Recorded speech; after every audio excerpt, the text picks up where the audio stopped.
Another thing I want to talk about, chat, I want to talk about not specifically the tournament itself. I want to talk about announcements. What do you guys think is going to get announced at this event? What are we feeling?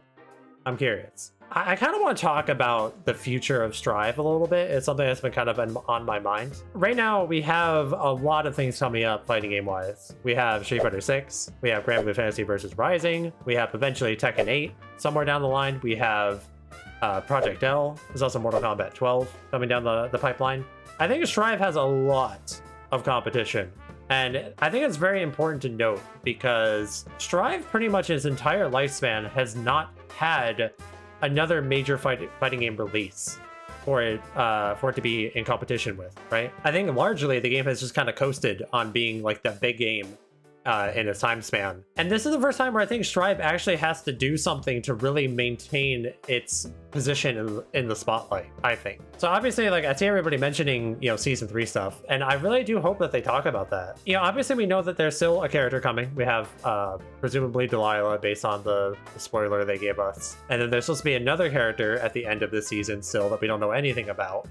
I hope at minimum we see both of those characters. I think just seeing a trailer for one is not enough. And more specifically, I want to know about the future of the game. You know, what is future content looking like? Are we going to get like a season 3 with more characters? Are we going to get new mechanics in the game at some point? I think that's what we need. We need almost like an overhaul. We need a new coat of paint on Strive. I think just throwing us some more characters in a stage or two, I don't think it's going to cut it. You know, like we have Street Fighter 6 on the horizon, which is looking to be one of the biggest fighting games literally ever. And then you have even you know, other releases coming down the pipeline, like Mortal Kombat 12 and whatnot. Like when it comes to something like Granblue Fantasy Versus, that game is getting its big update later in this year. And I feel like Strive actually needs something similar to that. I think it needs a big update with, you know, new mechanics, new moves for currently existing characters, another season of DLC characters.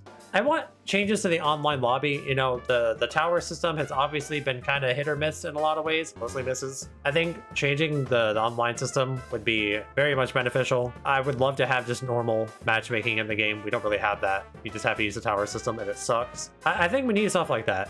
We need something new. We need something to keep people, because if there's anything I've learned about the gamers of today, right? People will always play what is new and shiny. Even if the other game is still good, like Guilty Gear Strive will still be a good and fun game when Street Fighter and Tekken and all these things come out, right? But it won't be new and shiny anymore. It doesn't matter if the game's good if there's nothing new and shiny in it. And that's what I think they need to do. And they need to lay out that, I guess, that the groundwork for that now. You know, we need to see what they have planned. Because if they don't show us a bunch of stuff either at this event at the Arc Tour Finals, or maybe show us some stuff at EVO Japan, which is at the end of the month, if we don't see some things, it's kind of concerning, I think, in regards to what they have planned for this game moving forward. And I really am kind of curious, because if they don't support this game a whole bunch moving forward, it kind of makes me think that they have something else planned in the future, like a different game or something coming down the pipeline. Obviously, I don't know, but that's just kind of an idea. I also want to know what they're going to do with their tour next year, because I've kind of talked about before, I don't like how the tour was handled this year. I think having only 8 players qualify really does a disservice to the scene, because we have way more than 8 strong players, right? I can name off the top of my head tons of players that should be in something like this but isn't, right? We don't have players like Latif, Slash, Leffen. We don't have players like Bean, Jonathan Tanay, Hotashi, Razzo. You know, there's tons of players that are missing in this type of event. I would really like to see them announce a tour that's more akin to like the Capcom Pro Tour or whatever Tekken does with their tour, where there's multiple tournaments on the circuit and it's a point-based system. It's more about how do you do consistently throughout the year, rather than did you just win one big tournament and then called it a day, right? You know, when it comes to this tournament, we have players that literally qualified like forever ago, essentially, literally like 2 or 3 battle versions or battle balance versions ago. And to me, that's just kind of weird. It's not to say that any of these players don't deserve it, or that they aren't good, or that they won't do well because it's later in the season. But to me, I really like tours that kind of award the players that do consistently well throughout the year. And I feel like you should be kind of awarding more players and giving more players a spotlight in your game's big tour finals, you know? So yeah, I really hope at the end of this event, we get a look at not just the end of Season 2 content, but like a glimpse at what they have planned for Season 3. What do they have planned for their tour? what games are going to be on the tour? You know, obviously Strive will be there, but are they going to have like Granblue back on the tour? What's happening with DNF? DNF has had the weirdest post-launch support of like any fighting game I can remember. Yeah, I don't know. I just hope that they talk about this stuff. I will say in regards to prize pool, obviously, you know, Capcom Cup kind of stole the spotlight in that regard because of the 2 million and rising prize pool that event has. I don't expect Arxis to just chill out $2 million. I literally don't think they could afford it. So at least I would like to see a tour that feels a little bit better, more engaging. Because I think when you have tours like this, it's honestly pretty hard to be invested. And I don't actually see that much people talking about this tour finals coming up. Yeah, I agree with that, Symbolus.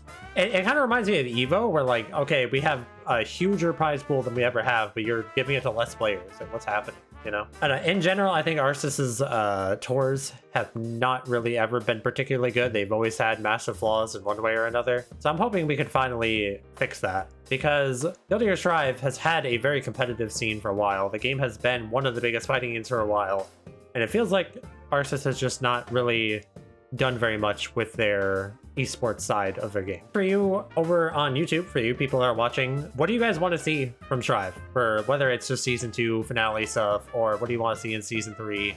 Whatever it may be, let me know down in the comments below, like what you guys are looking forward to with Strive, and what you think maybe the game needs to be able to compete with some of these newer fighting games coming out. Of course, if you liked the video, please consider dropping a like. It really helps me out. And if you haven't already, please subscribe to the channel. That also would help me out. I'd greatly appreciate it. If you guys would like to come watch the Arc Tour finals with me and the rest of the chat, you guys can find a link to my stream down below as well. I'm very excited, and it should be a fun weekend for sure.